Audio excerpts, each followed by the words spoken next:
Hello and welcome to yesterday's Airlines, and this is another exclusive video that I've been able to bring to you thanks this time to my friends at Aviation400 who have been kind enough to send me through the new resin sample mould for their Airbus A380 so I can take a look at that, give it a review, give them some advice, and also obviously show collectors like yourself. So in this video we're going to take a look around this wonderful new Airbus A380 mould. It will be the third A380, which is going to be commonly used in 400 scale after the Phoenix and the jcwings Gemini. So it'll be interesting to see what it looks like in comparison to those. However, this is just a resin sample. It is not the finished artifact, and therefore I'm not going to be doing a detailed comparison next to the existing molds in this video. Instead, I'm going to spend the time looking at how this mold relates to the actual Airbus A380. So, if you like this video, please subscribe to my channel. Obviously, check me out on Facebook and Instagram at @Airlines.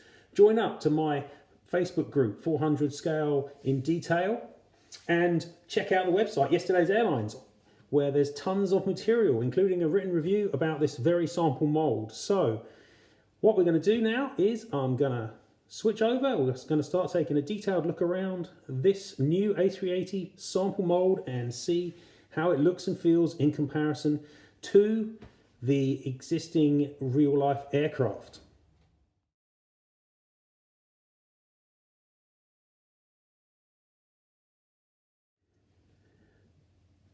Okay, so just before we start looking in detail, obviously I've mentioned already a couple of times that this is a resin sample mold. What does that mean? Well, it means that it's made entirely of this kind of hard plastic material here. And you can see actually when you're in close up to this, that actually it's quite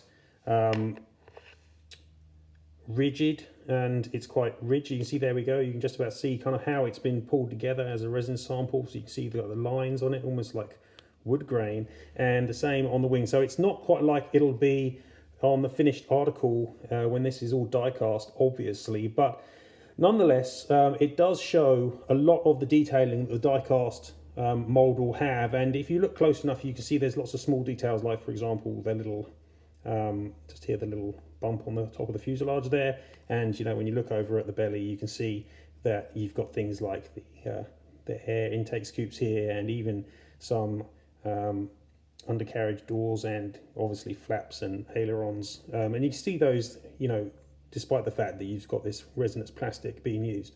So it's not quite like looking at a die-cast model by any means, and you have to take into account that there will probably be some things which are slightly crooked and maybe not placed as nicely as they would be on a finished die-cast sample. So take that into account when we're looking through the model itself. But in the meantime, let's take a look at the aircraft and see, you know, how it looks. Now, one of the good things about this resin sample is that it actually does have a stand hole on the bottom, so that's handy. So I'm going to put it up on a stand and use that to, there we go, to enable us to look around the aircraft closely. So you can see here we've start with the front of the plane, the nose section. Now, of the existing A380 molds, the jcwings Gemini one is criticised quite heavily in this space, whereas the Phoenix one people tend to think is pretty good, and that mostly is in relation to the shape of the nose. And I've done some comparisons of this next to real photos, and it's looking pretty good to me. This rounded area and the nose cone, and the angle up to the second deck there across the cockpit, the angles are all looking nice when I compare those to an actual A380 photograph.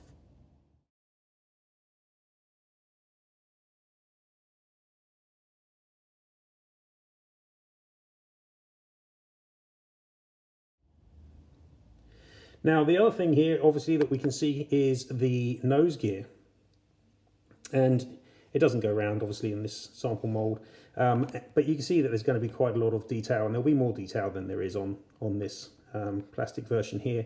But one of the things that I think perhaps does need improving on this sample is this area in the nose gear, and there are a couple of things. Firstly, I think that the nose gear doors themselves aren't long enough here, so I think that they perhaps start in the right place, but they probably should go back slightly further, maybe a millimeter or so, nothing drastic.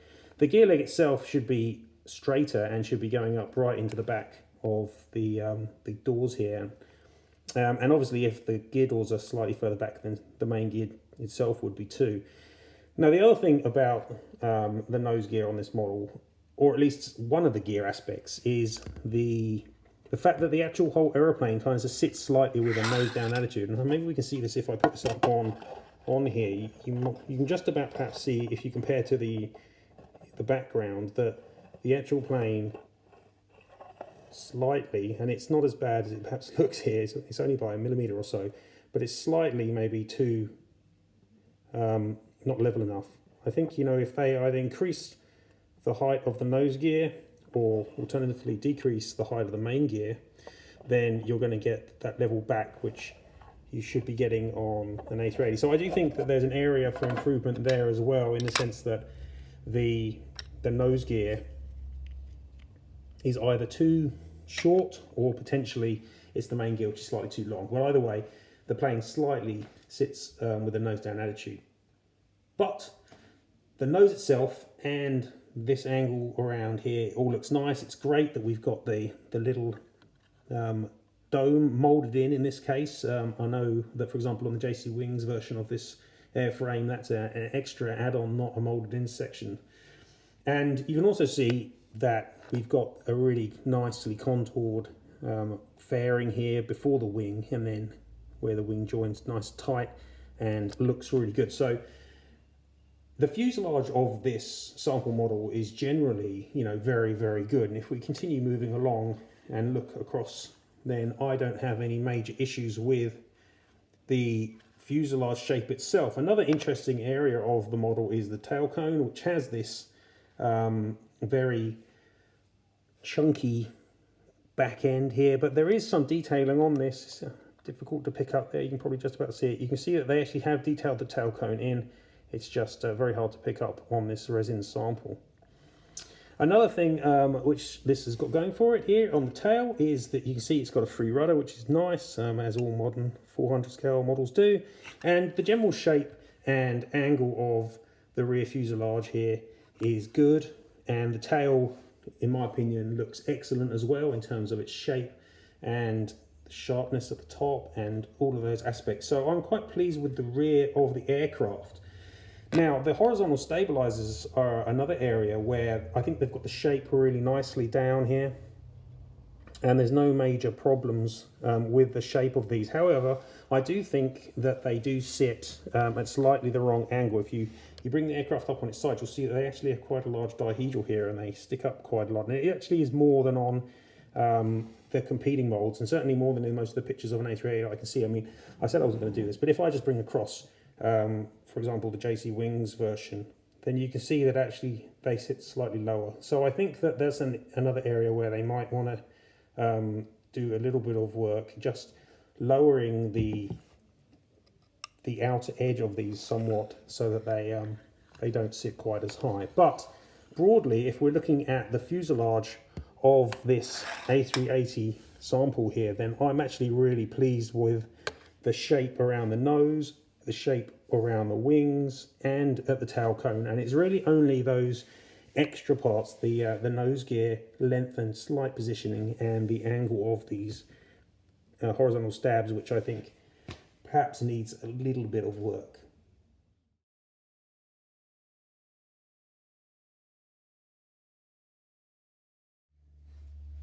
Okay, now moving around to the front of the aircraft, and I think that they've got this looking really nice. If we just angle it up so it's flat here, you can see we've got this graceful curve here out to the outer wing, and that does match very nicely with what I'm seeing in photographs.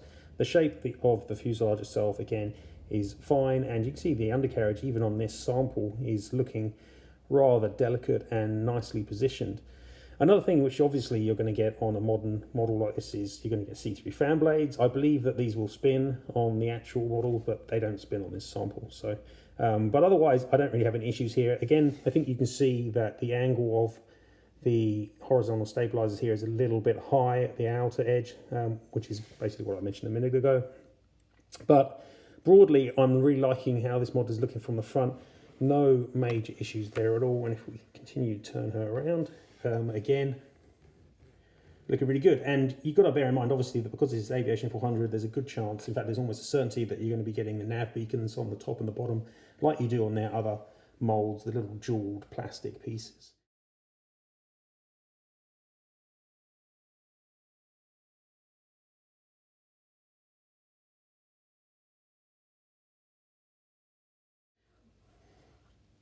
Now, if we're looking at the wings themselves, I think that they're, again, looking really nice.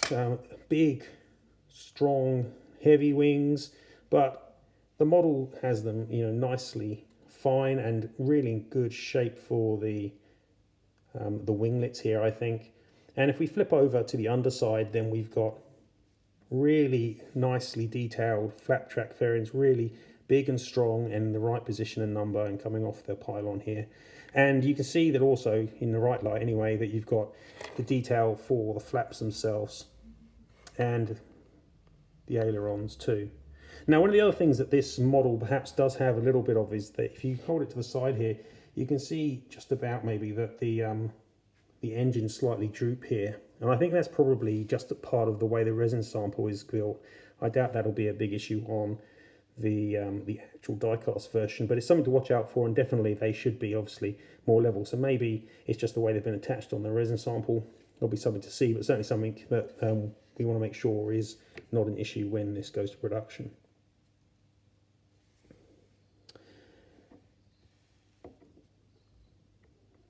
Now, we already briefly looked at the underside. If I take another closer look at the center of the underside here, you can see here, if I angle it correctly again, that you've got some detailed sculpting here of the undercarriage doors, and we've got those intakes and the forward portion there as well. So that's all looking really nice, nicely detailed. And if we look at the undercarriage, then again, you can see it's nice. And in keeping with, again, most of Aviation 400's molds, you can actually move the bogies here up and down, even on this sample, which is a nice detail. So that's good to see. And again, I think the undercarriage here is looking nice, but as I said earlier on, probably either this is a little bit too tall, maybe it could be shortened to match the nose gear, or alternatively make the nose gear slightly higher so that it's matching the main gear, and the aircraft has a less of a nose down angle, which I think you can see here given the white line at the back, which is level. Obviously you can see that maybe if the aircraft was like that, then it would look a bit better.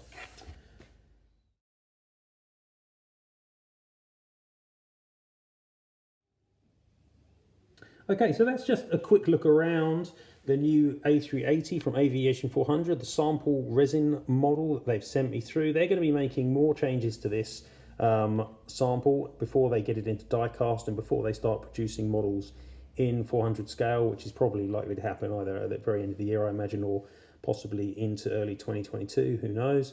But I think that this is a good start. Certainly they've got the core aspects correct, and it's only some very small things like modifying the nose gear here and making sure the engines are on straight, and perhaps slightly tweaking the angle of these horizontal stabs, which I think needs work, and those should be relatively easy things to do given that the actual core of the sample I think is solid and looking nice. So now, I don't know how many of you guys are excited by another A380. As I said, I've not been a big A380 collector in the past. In fact, I've only got 3 of them. But I do think that Aviation 400 can do the type justice. It certainly fits with the sort of models that they've been producing to date, i.e. modern wide-body aircraft. They've obviously got A330s, 350s, and 777-300ER. So it's a sort of aircraft that fits very much with their portfolio. They're going to be producing 787s, obviously, too. And I think that, it probably will sell quite well because Aviation 400 have brought, a lot more detail to 400 scale with their beacon lights and some very nice printing and other, detail features which have gone down very well in the collectorate. So I think that, even though perhaps lots of people already got these, I think there's probably still a decent market for them, especially in Asia. And I can imagine that I'll be picking up quite a few, especially if they do some things like a standard Emirates scheme. I wouldn't mind getting one of those. Certainly China Southern and possibly a few others. But, you know, regardless of whether you think an A380 is needed or not, and, you know, I've been very much on the fence about that myself, I think that Aviation400 have done the aircraft justice here already with this sample, and I think, you know, with a few tweaks, it will be an exceptional mould and certainly give Phoenix and jcwings a run for their money in this space. Cool, well, thank you very much for watching, and I hope you enjoyed the video. As I said earlier, and if you did, please leave a like and subscribe to the channel, and I will see you later on with some more looks at new aircraft molds. In fact, I've got the 787 sample as well, and so I'll probably be taking a look at that too in a video in the near future. But otherwise, thanks very much for watching, and I'll see you later.